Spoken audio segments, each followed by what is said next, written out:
PM কিষাণের 23তম কিস্তির টাকা তোমাদের ব্যাঙ্ক অ্যাকাউন্টে ক্রেডিট হয়েছে কিনা সেটা কিভাবে চেক করবে।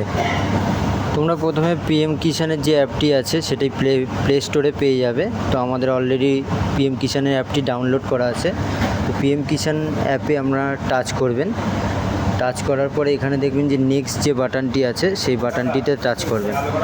টাচ করার পরে এখানে আরেকটি পেজ খুলে যাবে। এখানে লগ ইন বলে যে অপশানটি আছে সেটাতে টাচ করবেন।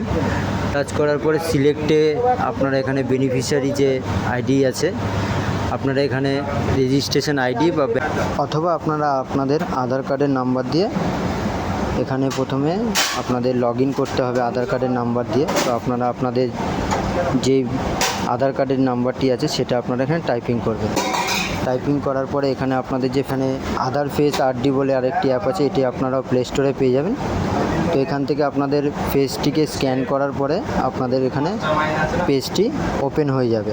ওপেন হয়ে যাওয়ার পরে পেজটি লগ ইন হওয়ার পরে আপনাদের সামনে এরকম একটি পেজ আরেকটি ওপেন হবে। এখানে ড্যাশবোর্ড যে লেখাটি আছে সেই লেখাটির ওপরে আপনারা টাচ করবেন। এখানে দেখবেন যে আপনারা যেই ব্যক্তির পিএম কিষাণের যে কিস্তির টাকা যে অ্যাকাউন্টে ক্রেডিট হয়েছে সমস্ত ডিটেলস আপনারা দেখতে পারবেন। এখানে দেখার পরে যে বেনিফিশিয়ারি লেখাটি আছে সেই লেখাটির উপরে টাচ করবেন।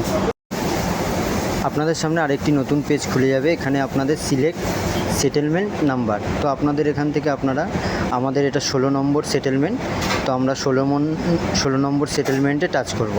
টাচ করার পরে এখান থেকে আমরা দেখব যে আমাদের পেমেন্টটা ক্রেডিট হয়ে গেছে। সমস্ত ডিটেলস দেখে নেবেন। তো আমাদের এখনও ক্রেডিটের যে ডেটটা আছে সেটা এখনও দেখা যায়নি। তো আমরা 15 নম্বর যে ক্রেডিটটা হয়েছে সেটা সেটেলমেন্টকে আপনারা দেখিয়ে দেবো। এখানে দেখুন আমাদের 13/3/2026 লাস্ট ক্রেডিট হয়েছে। তো এইভাবেই আপনারা আপনাদের যে পিএম কিষাণের যে কিস্তির টাকাগুলো এইভাবেই আপনারা চেক করতে পারবেন আপনাদের নিজের হাতের মোবাইল ফোন দিয়ে।